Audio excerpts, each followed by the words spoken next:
सूरह कौसर में है तज़किरा कुरान जिसका, सूरह कौसर में है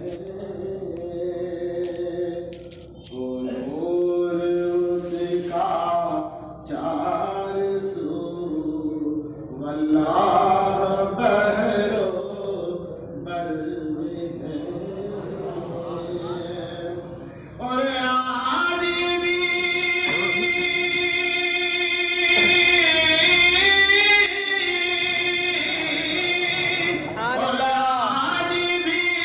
गुंबदे खज़रा में रूबकरो मुस्तफा के घर की दौलत, मुस्तफा के घर में, मुस्तफा के घर की दौलत, मुस्तफा के घर में है तज़किरा कुरान जिसका, सूरह कौसर में है।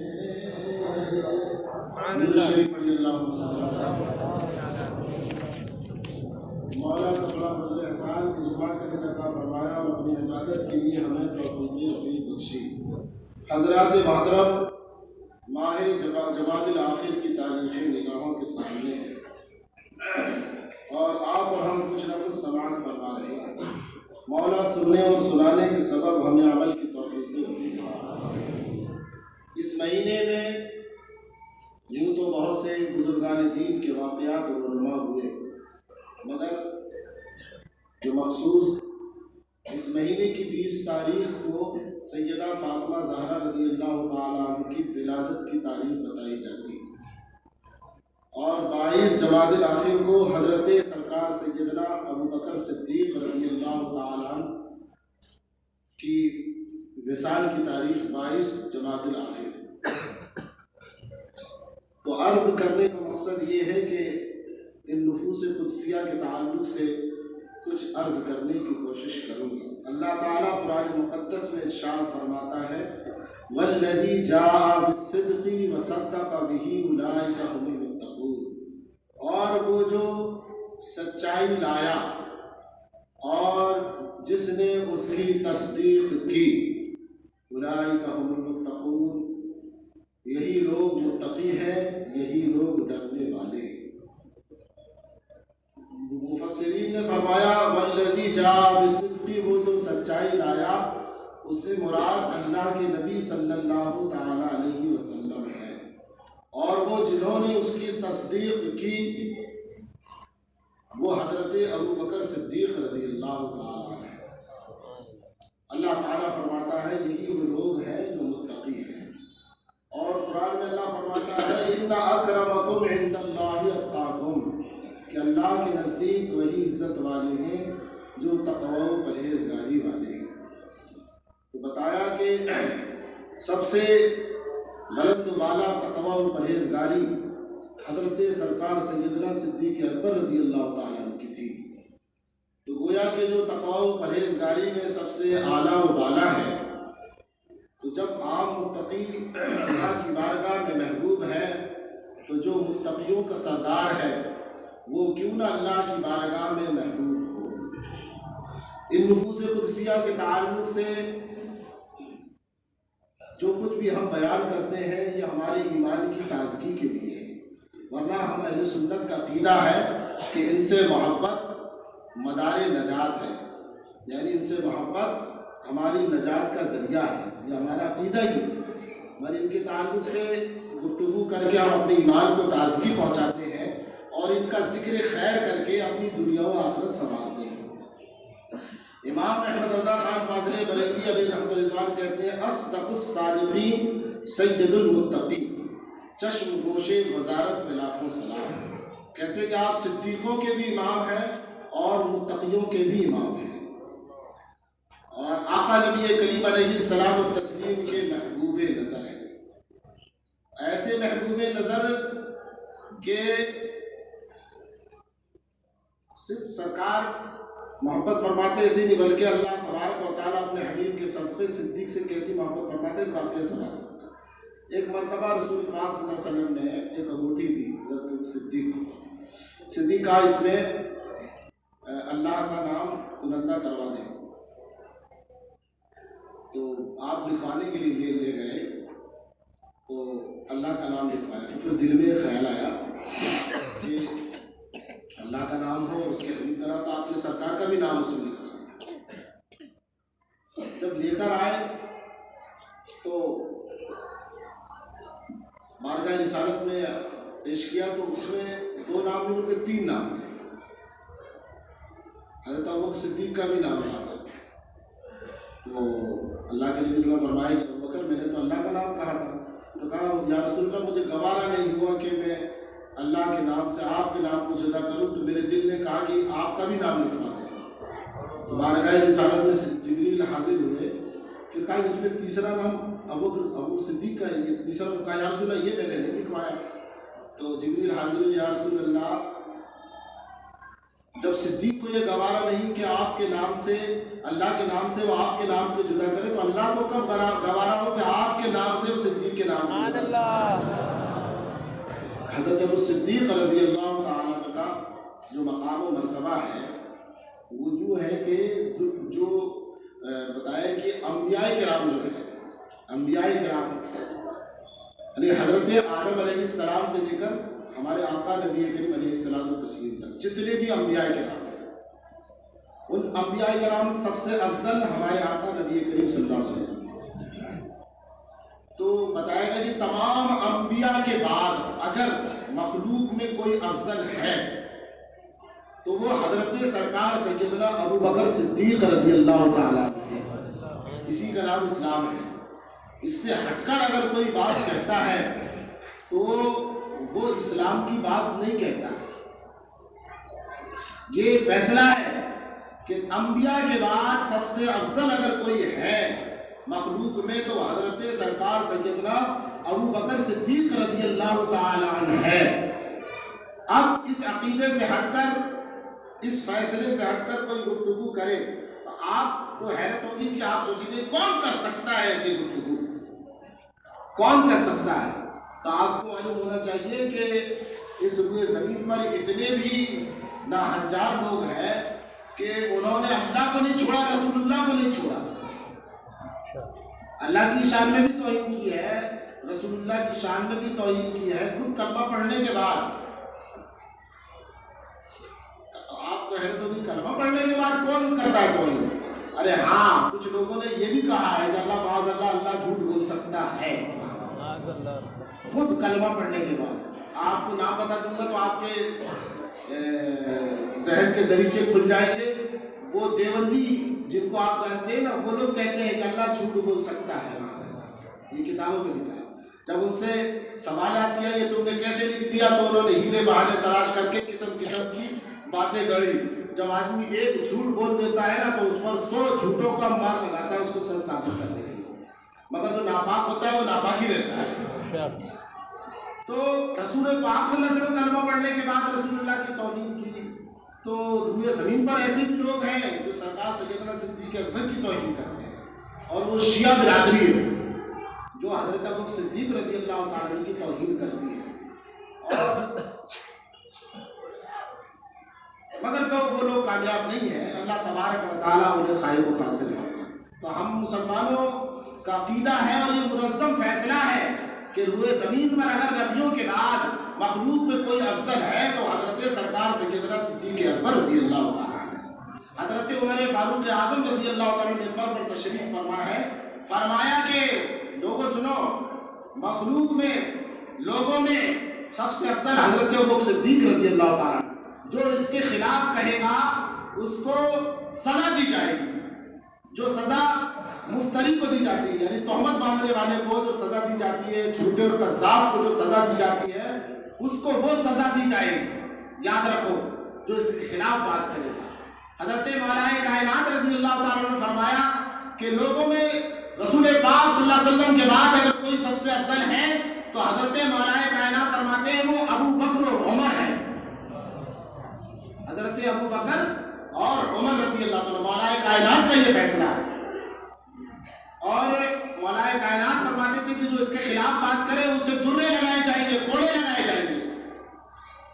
आपके साहबजादे हजरत मोहम्मद बिन अबू हनीफा जो है वो कहते हैं कि मैंने मौलाए कायनात से अर्ज किया कि रसूलुल्लाह के बाद सबसे अफजल कौन है, तो मौलाए कायनात फरमाया अबू बकर है। मैंने अर्ज उसके बाद कौन है, तो कहा कि उमर है। मैं फिर कहने लगी कि मैं सोचने लगा कि इसके बाद मैं पूछूंगा तो कहेंगे कि उस्मान है, तो मैंने झट से कहा कि इसके बाद आप हैं। तो हजरत मौलाए कायनात की आजिज़ी किसारी का आलम देखिए, यानी कहा कि नहीं मैं अफजल हूँ या मैं हूँ। आप कहते हैं नहीं, मैं तो एक सादा सा आदमी हूँ, यानी मुसलमानों में एक सादा सा मुसलमान हूँ। ये आजिज़ी किसारी के साथ आपने मौलाए कायनात। तो हजरत सरकार सैयदना अबू बकर सिद्दीक रज़ियल्लाहु ताला अन्हु के ताल्लुक से सुन्नी मुसलमानों ने किसी भी किस्म के शुकूक व शुबहात का जो है वो शिकार नहीं होना चाहिए। ये जो शिया बिरादरी के जो अकीदे हैं बहुत ही बुरे और घिनौने हैं। अल्लाह तबारक व तआला के प्यारे हबीब सल्लल्लाहु अलैहि वसल्लम फरमाते हैं मेरी उम्मत पर सिद्दीक से मोहब्बत करना और उसका शुक्र अदा करना वाजिब है। सिद्दीक का शुक्र अदा करना, समझ रहे हैं? क्यों? क्योंकि सिद्दीक वो है जो यारे हार है, और सिद्दीक ने हर उस मौके पर रसूल पाक सल्लल्लाहु अलैहि वसल्लम का साथ दिया, उनकी मदद की, उनकी गमखारी की, जहां लोगों ने उनका साथ छोड़ दिया, मगर सिद्दीक ने कभी उनका साथ नहीं छोड़ा। हजरत प्यारे आका सल्लल्लाहु अलैहि वसल्लम फरमाते हैं कि किसी के माल ने मुझे उतना फायदा नहीं दिया जितना सिद्दीक के माल ने मुझे फायदा दिया। अब ये बात, ये हदीस शरीफ सुनने के बाद कौन सा ऐसा बेवकूफ सुन्नी अपने आप को होगा जो सिद्दीक अकबर से मुंह फेरेगा? कि सरकार साफ फरमा रहे हैं मेरी उम्मत पर वाजिब है मेरे सिद्दीक से मोहब्बत करना और उसका शुक्र अदा करना, मेरी उम्मत पर वाजिब है। तो जब रसूल पाक सल्लल्लाहु अलैहि वसल्लम गुलाम है वो कभी सिद्दीक अकबर से मुंह नहीं फेरेगा। बहुत इल्जामात लगाते हैं शिया बिरादरी जो है, न जाने वाक़यात गढ़ कर, आप किताबों में तलाश करने जाओ तो वो मिलते नहीं, गढ़ कर अपनी आवाम को, पब्लिक को बस बताते हैं कि ये ऐसा किया था उन्होंने, सैयदा फातिमा के साथ ऐसा किया था, सैयदा फातिमा को नजरअंदाज कर दिया, वो पहले खलीफा बन गए, हजरत अली को बनाना था, वो यानी किस्म किस्म की बातें गढ़ते हैं। जबकि मौलाए कायनात तशरीफ फरमाए खुद अपनी मर्जी और राय से हजरत सरकार सैयदना सिद्दीक अकबर को पहला खलीफा मुंतखब कर रहे हैं। अगर ये हम तो ये सादी सी बात, अगर कुछ कम कभी बेशी या कुछ मामला था, क्योंकि खिलाफत का मामला दीन से है, और अगर इस दीन में कुछ कोताही हो रही थी तो मेरा सवाल ये है कि शिया तुम जो मौलाए कायनात से मोहब्बत का दावा करते हो, तुम ये बताओ मौलाए कायनात खामोश क्यों थे? वो लोग ऐसे नहीं है जो खामोश रहे कि दीन में कोताही हो, दीन की बातों को नजरअंदाज कर दिया जाए, दीन को बदला जाए और वो खामोश खड़े रहे। ऐसे लोग नहीं थे। वो क्यों खामोश थे? उन्होंने तलवार क्यों नहीं निकाल ली कि ये दीन बदला जा रहा है, पहले खलीफा अबू बकर नहीं होना चाहिए, तलवार क्यों नहीं निकाल ली? तो डर पड़ता कहीं ना कहीं ये मौलाए कायनात पर बुज़दिली का भी इल्जाम लगा रहे हैं ये लोग कि मसलियत के तहत खामोश रहे होंगे या किसी वजह से। ये लोग बोले नहीं थे जो मसलियत के तहत खामोश रहते थे, ये लोग तो वो थे जो अपने बच्चों को लेकर मैदान करबला में पहुंच गए। तो बात ऐसी थी नहीं ना, यही दीन है, यही इस्लाम है, यही मर्जी खुदा है कि सिद्दीक पहले खलीफा, अबू बकर दूसरे हो, उस्मान तीसरे हो और अली चौथे हो, यही मर्जी इलाही है, इसी का नाम दीन। हज़रात मोहतरम, हज़रत सरकार सैयदना सिद्दीक अकबर रज़ियल्लाहु अन्हु को वो मकाम कि एक दिन हज़रत आयशा सिद्दीक़ा रज़ियल्लाहु ताला अन्हा चांदनी रात की बारगाह रिसालत में हाजिर है। आका अलैहिस्सलाम तशरीफ फरमा है। हज़रत आयशा सिद्दीक़ा रज़ियल्लाहु अन्हा मुबारक पर सर रख के आराम फरमा रही है, चांदनी रात है। हज़रत आयशा सिद्दीक़ा रज़ियल्लाहु अन्हा अर्ज़ की, या रसूल अल्लाह अलैहिस्सलाम, आसमान पर जितने तारे हैं क्या इतनी नेकी भी किसी की है? तो सरकार ने फरमाया हाँ, आसमान पर जितने सितारे हैं इतनी नेकी हजरत उमर की है। हजरत उमर रज़ी अल्लाह अन्हु की इतनी नेकियां। तो यानी ये यहाँ देखिए कि असल में सुनने के बाद बहुत सारे नुकात भी पता चलते हैं, या इल्म रसूल भी पता चल रहा है। यानी उमर की नेकियों से सरकार वाकिफ है, और सितारे कितने हैं ये सरकार इससे भी वाकिफ है। तो सरकार कहते थे मुझे क्या मालूम कितने सितारे हैं, मालूम कह देते, मगर सरकार फरमाया हाँ आयशा इतनी नेकियां हजरत उमर की हैं। तो हजरत आयशा कहने लगी या रसूल अल्लाह मेरे वालिद फिर अबू बकर का क्या हाल है। तो सरकार फरमाते हैं आयशा अबू बकर की एक नेकी हजरत उमर की सारी नेकियां, हजरत अबू बकर की सारी नेकियां, हजरत उमर की सारी नेकियां हजरत अबू बकर की एक नेकी के बराबर है। यानी हजरत अबू बकर की एक नेकी और हजरत उमर की सारी नेकियां, सारी नेकियां हजरत अबू बकर की एक नेकी के बराबर है। यह है हजरत अबू बकर का मकाम और मर्तबा। हजरत मोहतरम ये भी सुन लीजिए, एक दिन हजरत उमर में और हजरत अबू बकर में कुछ बातें हो गई, तकरार हो गई। तो तकरार तो हो ही जाती है ना, कौन ऐसा बचा है जिससे तकरार, मगर तकरार होने के बाद एक दूसरे से माफी तलाफी कर लेना ये हमारे सहाबा का तरीका था, हमारे असलाफ का तरीका था। तो हजरत अबू बकर ने आगे बढ़कर हजरत उमर से जो है माफी तलाफी की, ठीक है इसको नजरअंदाज करेंगे, माफ कर दें। मगर हजरत उमर रज़ियल्लाहु अन्हु ने थोड़ा सा बरहमी का इजहार किया। तो हजरत अबू बकर सिद्दीक़ बारगाह रिसालत में हाजिर हुए, सरकार से अर्ज़ की या रसूलल्लाह मेरे और उमर के दरमियान कुछ बातें हो गई, मगर मैंने आगे बढ़कर उनसे जो है माफ़ी तलाफ़ी की। सरकार ने 3 मरतबा फरमाया अबू बकर अल्लाह तुम्हें माफ़ फरमाए। उसके बाद में हजरत उमर आए बारगाह रिसालत में, तो सरकार ने उनको देखा तो आपके चेहरे का रंग बदल गया। हजरत उमर ने जैसे ही देखा कि सरकार रंजीना, चेहरे का रंग बदल गया, फौरन दौड़े आए बारगाह रिसालत में, 2 ज़ालू बैठ गए, या रसूलल्लाह मैं ज़्यादा मुस्तहिक हूँ इस बात का, और माफ़ी तलाफ़ी की आपने। फिर आका अलैहिस्सलाम फरमाते हैं कि लोगों सुनो, जब अल्लाह ने मुझे मबूस फरमाया तो तुमने मुझे झुठलाया, मगर मेरे सिद्दीक ने अबू बकर ने मेरी तस्दीक की। जब सब लोगों ने मेरे साथ छोड़ दिया उस वक्त अबू बकर ने अपने जान से अपने माल से मेरी गमखारी की और मेरी मदद की, तो क्या तुम आज मेरे ऐसे दोस्त को छोड़ दोगे। आका अलैहिस्सलाम फरमा रहे हैं हज़रत उमर रज़ियल्लाहु अन्हु। तो हज़रात मोहतरम की जो बातें हैं, क्या इन शिया बिरादरी को नहीं समझ में आती कि रसूलुल्लाह का कलमा पढ़ते हैं और दावा ये करते हैं और हज़रत अबू बकर सिद्दीक़ से मुंह फेरते हैं। अल्लाह तबारक व तआला इन्हें अक़ल सलीम अता फरमाए।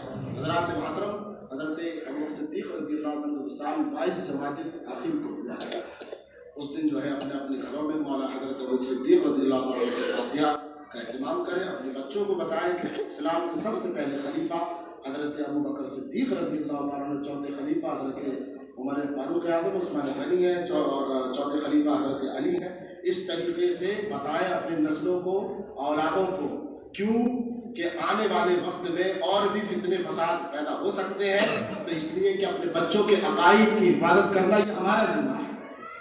उनकी फातिहा का एहतमाम करें, एहतमाम के साथ साथ अपनी आने वालाद को बताएं। सैयदा फातिमा ज़हरा रज़ियल्लाहु ताला अन्हा की शान का आलम क्या है ना। सरकार अक़दस सल्लल्लाहु ताला अलैहि वसल्लम ने फरमाया कि मैंने अपनी बेटी का नाम फातिमा इसलिए रखा है कि जो इससे मोहब्बत करेगा और इसको और इससे मोहब्बत रखने वाले को अल्लाह ताला ने दोज़ख से आज़ाद फरमा दिया। एक रिवायत में यह है कि कल बरूद हशर जो है पुकारा जाएगा जिसका नाम मोहम्मद है वो जन्नत में चला जाए। अब औरतें सोचने लगी कि हमारा क्या मामला है, तो सरकार ने फरमाया कि जिसका नाम फातिमा होगा वो जन्नत में चली जाएगी। सरकार ने फरमाया कि जन्नती जवानों के सरदार हसन और हुसैन है और जन्नती खवातीन औरतों की सरदार मेरी बेटी सैयदा फातिमा है।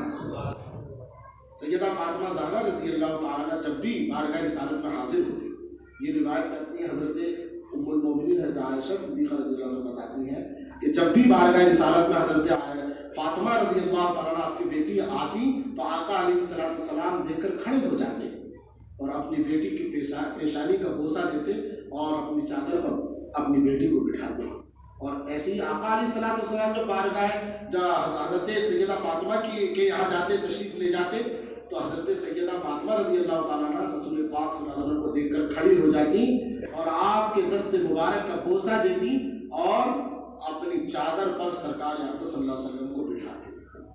ये रिवायत आपने सुना, यहाँ से हज़रत सैयदा फातिमा का मकाम भी आपने पता लगाया। अब इससे आपको क्या मालूम हुआ? कुछ सोच रहे हैं और कुछ हासिल हुआ क्या इससे?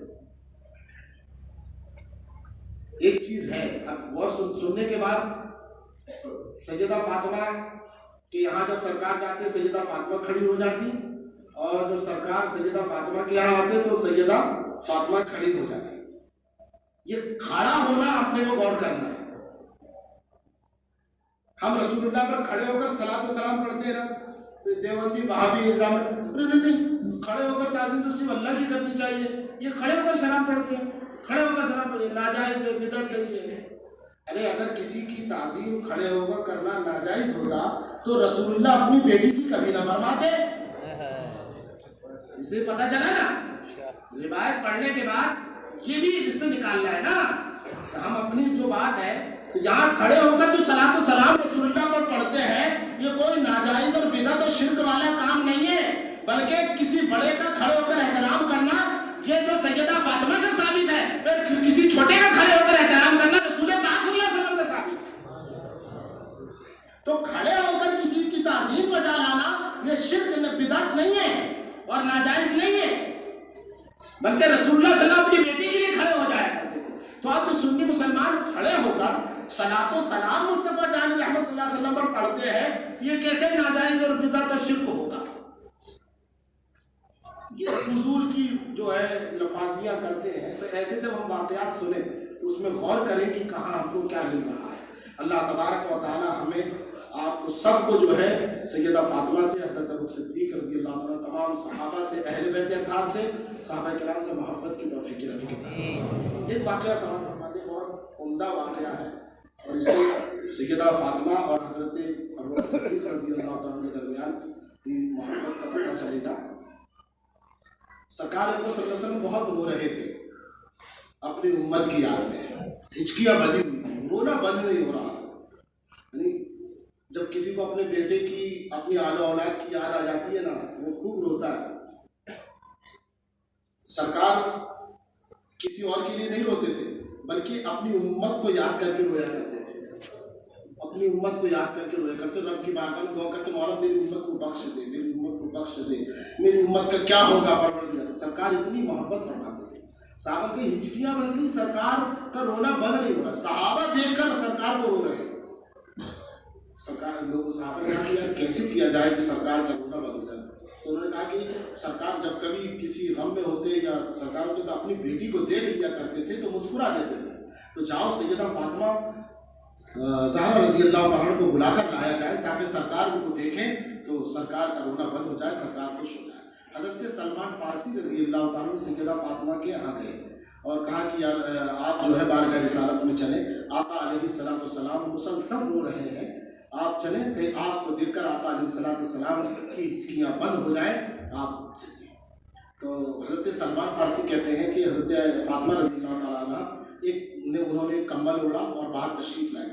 जब मैंने उस कंबल को देखा तो कहते हैं उसमें 12 पैबंद लगे हुए थे।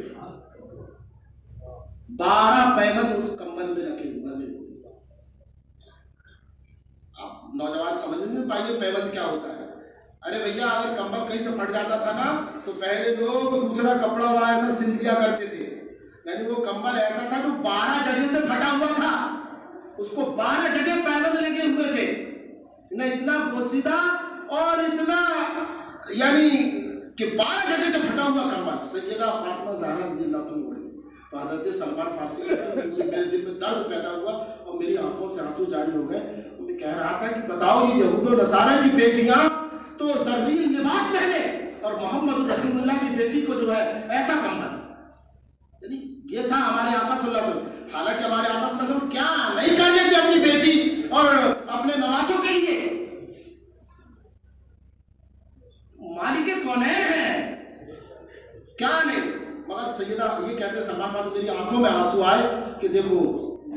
नबी की बेटी की चादर का ये आलम है। आज तो इतनी हमारे पास फरावानी है कपड़ों की कि क्या पूछिए साहब। हम तो अपने कपड़ों को बदलने के हजारों रुपयों की जो है उधारी और क्या क्या न जाने करते हैं, मगर अपने अरमान पूरे करते हैं। बहरहाल इससे सुनकर हमको सैयदा फातिमा रज़ियल्लाहु अन्हा की सीरत पर उनकी मोहब्बत और उनके जो तौर तरीके का पता चलता है कि कैसे वो अल्लाह की बारगाह में कैसी आजिज़ी इंकिसारी पैकर थी। सब कुछ होने के बाद जो है वो कितना आजिज़ी इंकिसारी करती थी कि एक कंबल है वो भी 12 जगह से फटी हुई। आज तो कंबलों के अंबार है। बहरहाल बारगाह रिसालत में जब पहुंची तो सरकार को देखा तो वो भी रोने लगी। इतने सरकार रो रहे हैं। कहा बाबा आप इतना क्यों रोते हैं? कहने लगे कि फातिमा मेरे रब ने मेरी उम्मत के ताल्लुक से कुरान में आयत नाज़िल फरमाई। तो हज़रत फातिमा ने जब उस आयत को सुना तो वो भी रोने लगी और रोते रोते कहने लगी। हज़रत अबू बकर सिद्दीक़ रज़ियल्लाहु अन्हु की तरफ देखा और कहा कि शेखुल मुहाजिरीन, क्या आप उम्मत के बूढ़ों पर फिदा होने के लिए तैयार हैं? हज़रत सिद्दीक़ कहते हैं हाँ मैं उम्मत के तमाम बूढ़ों पर फिदा होने के लिए तैयार हूं। यानी हज़रत फातिमा कह रही बाबा आप क्यों रोते हैं? हम है ना आपके उम्मत के बूढ़ों पर कुर्बान होने के लिए। हज़रत अबू बकर सिद्दीक़ है कहने लगे शेखुल मुहाजिरीन क्या आप उम्मत के बूढ़ों पर कुर्बान होने के लिए तैयार हैं, फिदा होने के लिए? तो हज़रत अबू सिद्दीक़ कहते हैं हाँ मैं उम्मत के तमाम बूढ़ों पर फिदा होने के लिए तैयार हूँ। फिर अपने शौहर हज़रत अली की तरफ देखती है और कहती है कि क्या आप उम्मत के तमाम जवानों पर फिदा होने के लिए तैयार है? कहा हाँ मैं उम्मत के तमाम जवानों पर फिदा होने के लिए तैयार हूँ। सुभान अल्लाह। फिर हज़रत सैयदा फातिमा कहती है देखती है अपने दोनों बेटों की तरफ, हज़रत इमाम हसन और इमाम हुसैन रज़ियल्लाहु अन्हुमा की तरफ देखती। कहा बेटो क्या तुम उम्मत के तमाम बच्चों पर फिदा होने के लिए तैयार हो? कहा हाँ वालिदा मोहतरमा हम उम्मत के तमाम बच्चों पर फिदा होने के लिए तैयार हैं। सैयदा फातिमा कहती बाबा सुनिए मैं उम्मत की तमाम औरतों पर फिदा होने के लिए तैयार हूं। सुभान अल्लाह सुभान अल्लाह। जब ये कहा तो बारगाह रिसालत में जिब्रील आ गए।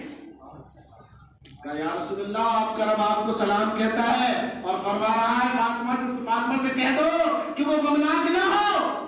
अल्लाह तबारक व तआला अपने हबीब की उम्मत से वैसे ही सुलूक करेगा जैसा फातिमा चाहेगी। सुभान अल्लाह।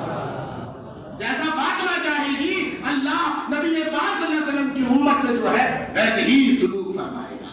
ये वो नफूस कुदसिया थे जो उम्मत पर मिसाल हुए। तो उम्मत का काम है कि वो अपने इन नफूस कुदसिया को याद करें, उनके तौर तरीके को अपनाएं, उनसे मोहब्बत करें, उनका हक अदा करें।